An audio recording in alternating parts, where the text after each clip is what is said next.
நமஸ்தே children. இன்னைக்கு great 6க்கு October month நம்ம பேப்பரில் பீட்ஸ் எப்படி செய்கிறதுன்னு சொல்லித்தரேன். பீட்ஸ்னால் நம்ம மணி கொறுப்போம் இல்லையா, கழுத்துல எல்லாம் போடுற அந்த மணி பேப்பரில் எப்படி செய்கிறதுன்னு சொல்லித்தரேன். ஓகே, இதுக்கு மேகசின் ஏதாவது புக்ஸ், இது பழைய கேஜி புக்கு இல்லைன்னா ஏதாவது ஆயில் பேப்பராக இருக்கிற மேகசின் இருந்தால் நல்லது. சாதா பேப்பர்லேயே செய்யலாம். இப்போ இந்த இது எப்படி கட் பண்ணுறேன்னு சொல்லித்தரேன். இங்கே பாருங்கள், பீட்ஸ் பாருங்கள், மணி. இது பேப்பரில் செய்கிற மாதிரியே இருக்காது, நல்லா அழகாக இருக்கும். ஓகேயா, சரி. இப்போ இது இருக்கட்டும். இப்போ இந்த பேப்பர், இந்த ஃபுல் ஷீட் இப்படி இருக்குது. இதில் எப்படி மார்க் பண்ணி கட் பண்ணுறேன்னு சொல்லித்தரேன். ஒரு ஸ்கேல் எடுத்துக்கோங்க.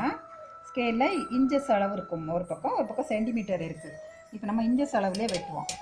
இந்த எண்டுலேருந்து பென்சில் வச்சு மார்க் பண்ணிக்கோங்க. 1 இன்ச்சுக்கு மார்க் பண்ணிகிட்டே இருங்க. அப்படி இந்த எண்டில் மார்க் பண்ணிக்கோங்க.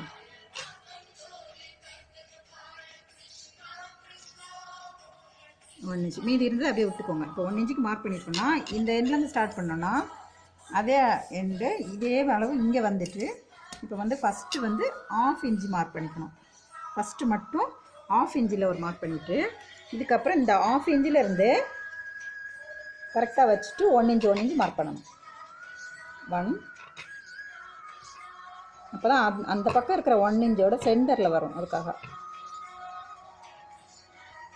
மார்க் பண்ணிட்டோமா. இப்போ இது லைன் போடுறோம். இந்த பாயிண்ட்டுக்கு, இந்த இடத்துக்கு சென்டரில் தான் இந்த பாயிண்ட் வந்திருக்குது. அதனால் நம்ம லைன் போடுறது இங்கேருந்து இந்த பாயிண்ட் வரைக்கும் இப்படி கிராஸில் வந்த மாதிரி வரும். இப்படி லைன் போடுறோம். ஒரு லைன் போட்டு அப்புறம் அடுத்த பாயிண்ட் எடுத்துகிட்டு இதை மூவ் பண்ணாமல் இப்படியே வச்சு லைன் போடணும். இதுக்கப்புறம் இந்த ஸ்கேலை இங்கே மூவ் பண்ணணும். அட் அ டைம் நமக்கு ஒரு பேப்பர் ஃபுல்லாக அந்த பீட்ஸ் நம்ம கட் பண்ணிக்கலாம். அதுக்காக இப்போ கிராஸாக வரும். இப்போ இதை கட் பண்ணோன்னா இந்த பக்கம் ஒரு பார்ட்டு, இந்த பக்கம் ஒரு பார்ட்டு, அப்படி ரெண்டு பார்ட்டு வரும். இப்போ எப்படி கட் பண்ணணும்னா நம்ம எப்படி மார்க் பண்ணியிருக்கோமோ அதே இடத்துல கட் பண்ணணும். இது ஃபுல்லாக இந்த ஒரு பேப்பர் ஃபுல்லாக நீங்கள் கட் பண்ணி வச்சுக்கோங்க. இது கட் பண்ணிட்டோமா அடுத்தது இங்கே கட் பண்ணணும். ஓகே, இது மாதிரி இந்த பேப்பர் ஃபுல்லாக கட் பண்ணி வச்சுக்கோங்க. நான் இப்போ கட் பண்ணி வச்சுருக்கிறேன் பாருங்கள். இந்த மாதிரி இருக்கு பாருங்கள். இப்போ இங்கே நிறைய கட் பண்ணி வச்சுருக்கிறேன். ஃபஸ்ட்டு நிறைய இந்த மாதிரி கட் பண்ணி வச்சுக்கலாம். இப்போ இதை எப்படி ரோல் பண்ணுறதுன்னு சொல்லித்தரேன்.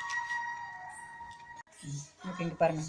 இப்போ இதனோட விட்டு ஜாஸ்தியாக இருக்க பக்கம், ஒரு பக்கம் கூர்மையாக இருக்கு இல்லையா, ஜாஸ்தியாக இருக்க பக்கம் ஒரு டூத்பிக் எடுத்துக்கோங்க. டூத்பிக் எதுக்குன்னா அப்போ தான் அந்த பீட்ஸை நம்ம நூலில் பொறுக்கும்போது வரும். அதுக்காக இந்த டூத்பிக்கில் இந்த எண்டில் வச்சுட்டு இப்படி ஒரு 2 தடவை இப்படி ரோல் பண்ணிக்கோங்க. பண்ணிவிட்டு ஃபுல்லாக இப்படி ரோல் பண்ணிக்கோங்க. பாருங்கள், சென்டராக ரோல் பண்ணணும். அப்போ தான் அழகாக வரும். இந்த பேப்பரோட சென்டர்லேயே வரணும். பொறுமையாக ரோல் பண்ணுங்கள். நீங்கள் இந்த பீட்ஸ் பேப்பரில் செஞ்ச மாதிரியே இருக்காது. திடீர்னு பார்க்குறவங்களுக்கு கண்டிப்பாக எதுன்னு கண்டுபிடிக்க முடியாது. இது வரைக்கும் இந்த எண்டு வரும்போது நீங்கள் ஃபெவிகால் அப்ளை பண்ணிக்கோங்க. இப்படி இந்த டிப் வரைக்கும் இப்படி அப்ளை பண்ணிக்கோங்க. அப்ளை பண்ணிவிட்டு திருப்பி ரோல் பண்ணுங்கள். இங்கே பாருங்கள், இந்த சென்டராக தான் ரோல் பண்ணுறோம். ஃபெவிகால் அங்கே இருந்தால் ஒன்றும் பரவாயில்ல. இப்படியே ரோல் பண்ணிவிட்டு இப்படி காய வச்சுக்கோங்க. அடுத்தது பார்த்தீங்களா, பீட்ஸ் வந்துச்சு. இதை ஒரு டூத்பிக்கு காய வச்சுட்டு இதே மாதிரி நான் நிறைய செஞ்சு வச்சுருக்கேன் பாருங்கள். ஊசியில் நூல் நமக்கு எவ்வளோ லெந்தாக மாலை வேணுமோ அந்த அளவுக்கு லெந்தாக நூல் எடுத்துகிட்டு சின்ன ஊசியாக எடுத்துக்கோங்க. இல்லை இந்த பீட்ஸ் போகிற மாதிரி எடுத்துக்கோங்க. பீட்ஸ் எனி பீட்ஸ், நீங்கள் பெரிய பீட்ஸு எதுவும் பீட்ஸ் வேணும் வச்சுக்கலாம். இதை ஃபஸ்ட்டு ஒரு நாட் போட்டுக்கோங்க. இப்படி நாட் போட்டு விட்டுட்டு ஒரு பீட்ஸு, அப்புறம் இந்த நெஜ பீட்ஸ் ஒன்று அப்படி போட்டுக்கோங்க. இந்த பீட்ஸையே குட்டி குட்டியாக கூட நான் சின்ன ரோல் கூட நீங்கள் பண்ணிக்கலாம். ஓகே, இப்படி மாறி மாறி கொத்துக்கோங்க. ஃபுல்லாக உங்களுக்கு எவ்வளோ லெந்தாக மணி வேணுமோ அந்த லெந்தாக கொத்துக்கோங்க. இப்போ முடிச்சுட்டு காமிக்கிறேன் பாருங்கள்.